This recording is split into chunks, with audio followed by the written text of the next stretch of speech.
Le dernier point que je vais traiter, c'est celui du localisme. Alors le localisme, qu'est-ce que c'est?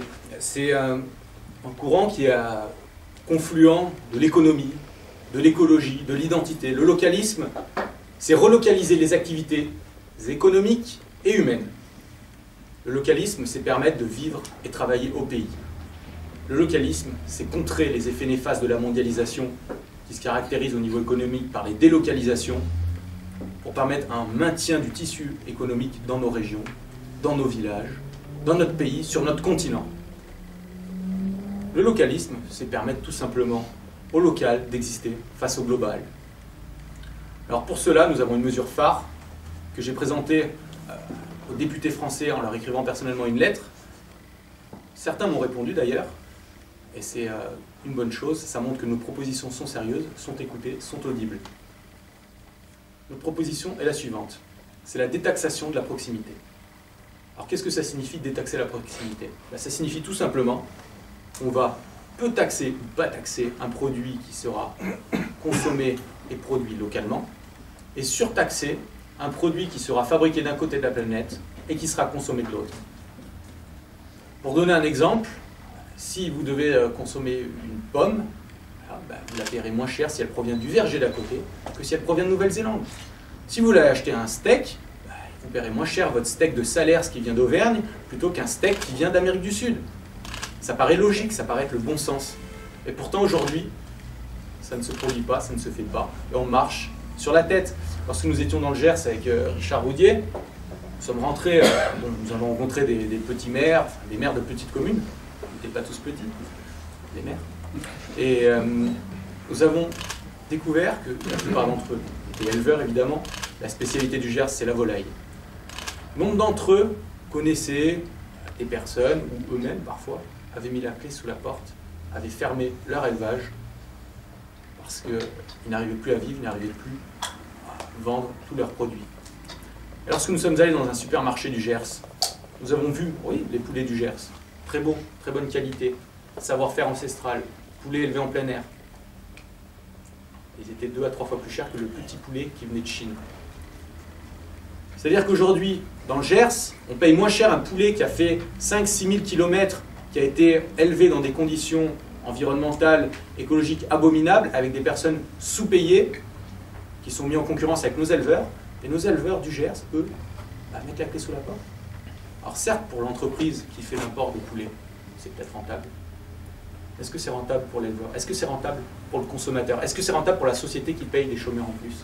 Est-ce que c'est tout simplement, au-delà de la question économique, est-ce que c'est tout simplement normal qu'on trouve des produits qui viennent de loin, qui sont fabriqués dans une qualité inférieure, qu'on les trouve moins chers, qu'on les trouve de partout, chez nous, alors que nos petits producteurs ne parviennent pas à vendre leur production? Le localisme, c'est permettre à ce producteur du Gers de vendre son poulet moins cher, de faire une plus grosse marge en privilégiant le circuit court et de surtaxer le poulet qui vient de Chine. Parce qu'il ne faut pas se leurrer, si le consommateur il achète le poulet chinois, c'est pas parce qu'il préfère manger un poulet moins bon, plus petit, plus sec, c'est tout simplement parce qu'il coûte moins cher. Et qu'en temps de crise, on va toujours vers moins cher. Il faut permettre, le localisme, c'est rendre plus simple l'achat d'un produit local, parce qu'il sera moins cher, parce qu'il sera de qualité, parce qu'il aura une traçabilité. Alors, la question du localisme dépasse totalement le cadre restreint du protectionnisme. C'est-à-dire qu'on n'est pas là à mettre une barrière au niveau de la frontière. Que ce soit très clair, le localisme, c'est aussi à l'intérieur même d'un État. Pourquoi prendre, je sais pas, une vache, un produit quelconque qui viendrait du nord de la France si on peut trouver le même en bas de chez soi? Le localisme, c'est permettre la relocalisation également à ce niveau-là. Mais c'est aussi permettre, pour reprendre l'exemple du protectionnisme, à un Strasbourgeois d'acheter des produits qui viennent de l'autre côté du Rhin, quand bien même ce ne serait pas la France, ce serait l'Allemagne, plutôt qu'acheter un produit qui vient des Antilles françaises, oui, qui aura un coût écologique, qui aura un coût environnemental bien plus important. Le localisme, ça se conçoit à l'échelle de l'Europe. Parce que seul un marché européen important pourra nous permettre d'exporter également notre production, parce qu'il ne faut pas croire qu'on peut vivre non plus qu'entre nous, il ne faut pas rester fermé. 80% de notre exportation se fait en Europe. Il ne faut pas se fermer le marché européen. Donc, privilégier le local, privilégier le national, privilégier l'européen face au tout global, face à l'anarchie ultralibérale qui nous a menés dans une situation où aujourd'hui on se rend compte qu'on s'appauvrit, que la croissance qui est censée nous apporter le progrès ne nous l'apporte plus. Alors on croit, oui, on ne sait pas trop à quoi ça correspond. Qu'est-ce qui croît? La consommation, certainement. Est-ce que le progrès? Est-ce que le pouvoir d'achat? Est-ce que le bien-être croît? Non. Les maladies dues à la pollution, dues au transport, parce qu'on fait des échanges interminables, oui, eux y croient. Il y a 42 000 personnes chaque année qui meurent en France à cause de la pollution. Relocaliser, c'est diminuer les transports. C'est limiter également le coût lié à ces maladies, etc., etc., etc. On pourrait parler des heures sur cette question-là. C'est du bon sens, qui ne va pas faire plaisir à la finance internationale, ça c'est certain, mais ça va permettre à nos PME de survivre, de se développer, aux consommateurs d'avoir un meilleur produit, moins cher. Je parlais de l'Europe tout à l'heure, et faire une aparté là-dessus, parce que qu'est-ce que nous appelons, nous, chez les identitaires, l'Europe? L'Europe, c'est finalement ce que ça a toujours été. C'est une civilisation, ce sont des racines grecques et latines, c'est une culture, c'est un passé qui a 30 000 ans. Voilà ce que c'est l'Europe. L'Europe, ce n'est pas une construction économique, l'Europe, c'est quelque chose de réel. Aujourd'hui, l'Union européenne, telle que nous la voyons devant nous, est un objet de politique hybride qui n'est pas défini. Personne n'est capable de dire ce qu'est l'Union européenne, quelles sont ses limites. Demain, on nous parle éventuellement d'intégrer la Turquie, d'autres ont évoqué la Tunisie. Est-ce que c'est ça l'Europe? Non, pour nous, l'Europe, ça s'arrête là où il n'y a plus d'Européens. L'Europe, ça s'arrête au détroit du Bosphore et à Gibraltar. Voilà ce qu'est l'Europe pour les identitaires. Et c'est bien dans ce cadre d'Europe-là que nous devons créer une construction politique. Lorsque nous parlons d'Europe, d'Europe puissance, d'Europe qui s'affirme face aux États-Unis, nous parlons d'une Europe politique, c'est-à-dire avec des instances politiques, avec des pouvoirs régaliens. Et ensuite vient le moment, oui, où il faut faire de l'économie, et pas l'inverse. Parce que si on fait de l'économie avant de savoir où l'on va, qui l'on est, on se retrouve à créer en fait un intermédiaire utile à la mondialisation et au libéralisme à outrance.